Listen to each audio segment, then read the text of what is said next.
Welcome to the war. This is a fairly impromptu game of Flames of War, mid-war, that I was looking to set up, mostly just to show off and get some use out of my new table mat here from Cigar Box Battle Mat. So I'm very happy with this and excited to get it on the table and make a video with it, or a video report.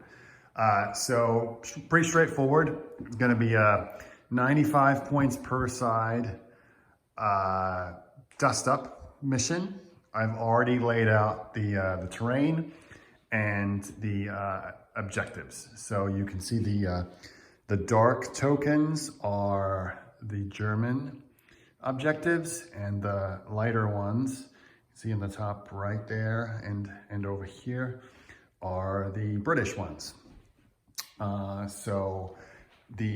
think I did roll already that the Germans were going to be the attacker. I'll start deployment, but first let's go take a look at the forces. Okay, like I said, 95 points aside. Interestingly, I really do feel that the Africa Corps book is pretty thin compared to some of the more later ones that have come out, but we'll make it work. I had picked the forces before I picked the mission, so I'm going to make that clear up front. These forces are certainly not optimized for the mission, but you can see here I've got a couple of 88s, then one unit of infantry here, the HQ, some anti-tank guns, I think they're the 5cm ones, and some 105 artillery. The reserve contingent is also another group of infantry. The two groups of infantry and the AT guns make up the core of the force. You can see the second group of AT guns there on the right, and two Panzer IV Panzers with the long barrel upgrade. So these three units act as the reserve. I'm probably not expecting those AT guns to do a whole lot of dashing onto the table, but we'll see. And then just one last thing, I gave them the pure luck card as well. All right, for the British. Again, I really like the upgraded armored fist book. A lot of other really cool things in there. So the Brits have, the core of their force is a rifle company. 1, 2, 3 groups there with the HQ here. They will be supported with 3 units of 3 universal carriers, 4 6-pounders, trusty 6-pounders, 4 heavy machine guns, and the Hurricanes. Their backup in the reserve will be 3 Churchills, King Force showing up, and 5 Honey Stewart light tanks. So again, their reserve is probably a little more optimized for the mission, but again, I picked the forces. I like playing more infantry focused forces for my mid-war desert battles. I feel the tanks were all a little bit unbalanced. Well, not unbalanced. They are what they are, but it's all kind of predictable. So I thought I'd try something else. All right, I'll get these 2 forces onto the table and we'll take it from there. Okay, deployment. And this is one of those interesting things about playing solo games. I find myself somewhat, putting each force into its comparative state. Even though I rolled the Germans to be the attacker, I think just based on the kind of the more static assets they've got, like the AT guns, the 88s, the 105, they do have a more defensively minded force, and I deployed them as such. So you can see here, I've got the 10.5s kind of in a line here, looking to fend on this side should anything happen. But also being able to bombard over there if they needed to. One of the rifle platoons sitting on the objective. the HQ on the roof of this building, and the 88s really kind of guarding across the central kind of sector of the table here. I thought about putting them on top of this building, on top of that objective, which I'm sure there's logistically that would be possible. I can't imagine how they would get that such a huge thing up there so quickly. I'm sure that I'm gonna be proved wrong in the comments, but it seemed kind of silly to me. But the 5 centimeters are closely watching on this side as well. So that's the Germans. For the Brits over here, again, arguably, they're a little more mobile, but not a whole lot. And it's a lot of table to slog across before engaging with the enemy. So I put 2 sets of the honeys on this side, sort of guarded by that ridge of rocks there. They're probably gonna stare down the AT guns over there, we'll see. I put the 6-pounders back here in a more defensive role, along with this rifle platoon camping on the objective. The 4 machine guns sitting in this building, with the HQ behind them on the ground. This unit of riflemen, I might try and attack with them. Same with that unit. And then the last 3 universal carriers over here. So let's get started with turn 1. Not quite sure how this is going to play out. We'll see. Turn 1, blink and you miss it. So the Germans did not do any movement, and only a couple shots were fired from the 88s here into the heavy machine guns here, gambling that the aircraft wasn't going to come in this turn. They were right. They missed, so entirely uneventful turn for the Germans. The Brits, however, did some rapid movement with these universal carriers sneaking behind the building out of sight of the 5 centimeter AT guns. And these universal carriers snuck up, and I'm not sure if you can tell from this angle, but they are protected by the hill. They can't be seen there. Same with this rifle platoon that moved up. Like I said, aircraft didn't come in. Everyone else remained fairly static.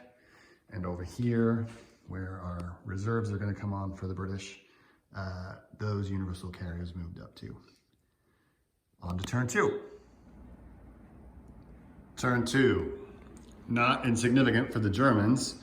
Whilst they didn't move anything, again, bracing for the British attack, they did manage to wipe out collectively the machine gun platoon camped in the building, and were able to remove the 2 IC and put a pin on the remaining commander.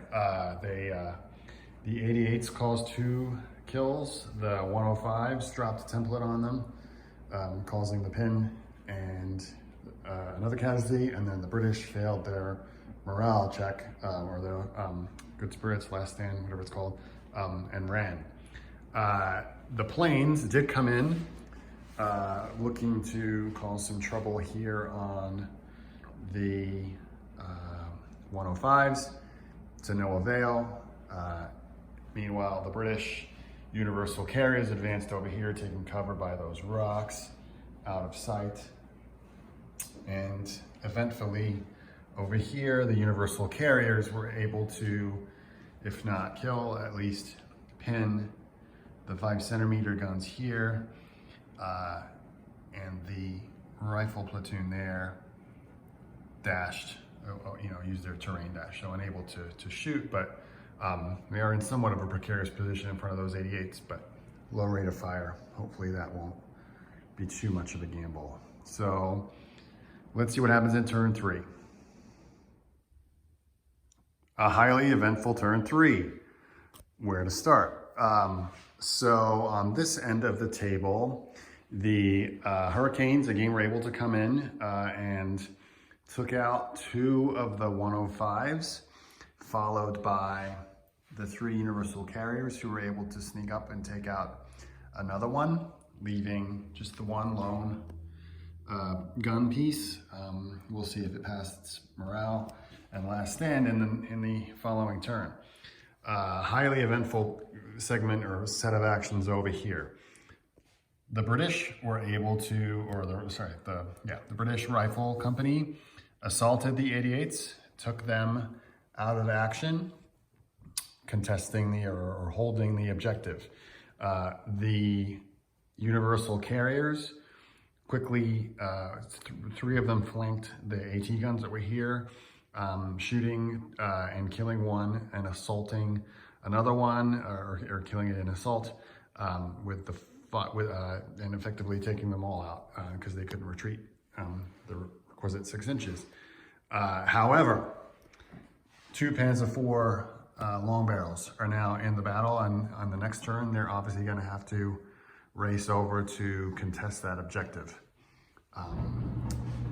Then over here, before the assault, before the artillery was removed, it was able to range in on this team, pinning the rifle platoon, but not taking out any casualties. And this unit was able to unpin.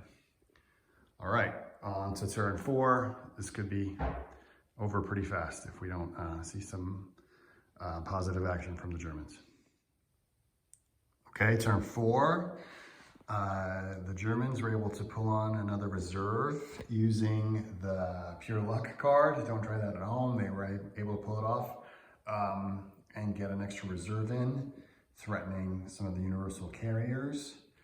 Over here, the Panzer IVs did advance, using machine gun fire to take out 2 of the teams within the British rifle unit here.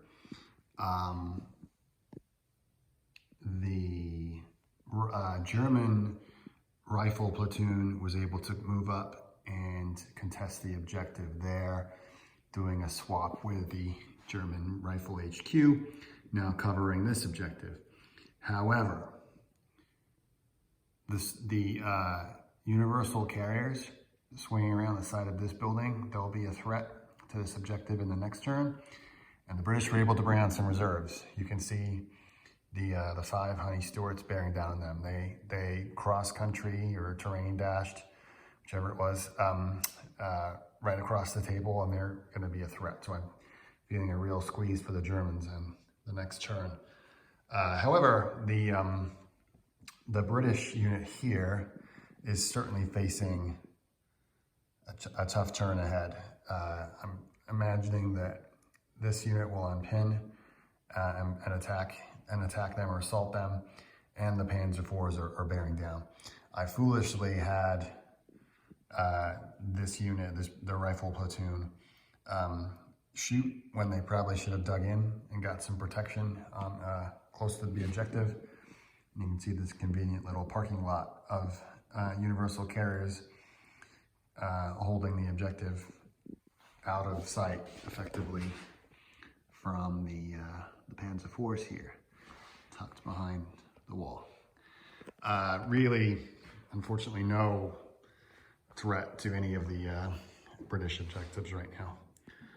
So we'll see what happens. It's not looking good for the Germans right now, but crazier things have happened. On to turn 5.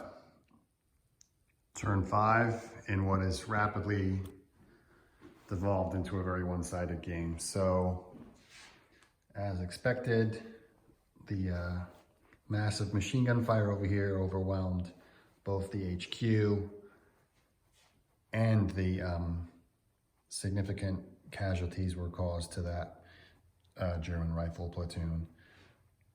However, the oncoming AT guns from the Germans were able to eliminate 3 of the Universal Carriers there, and in what's like some kind of mechanical firing squad, It looks like the Panzer IVs were able to at least bail out, failing their firepower test, of course, on the universal carriers.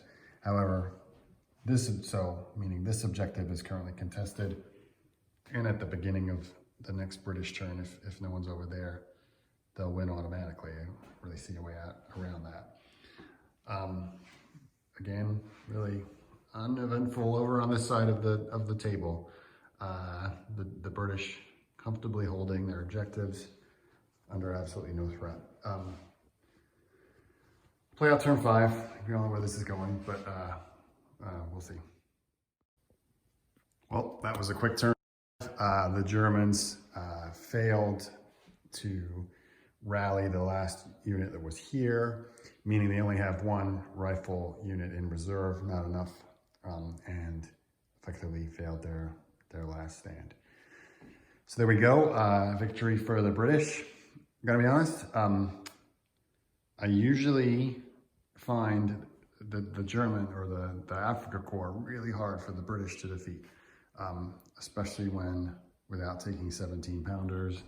But again, I didn't want to create your most vanilla list here.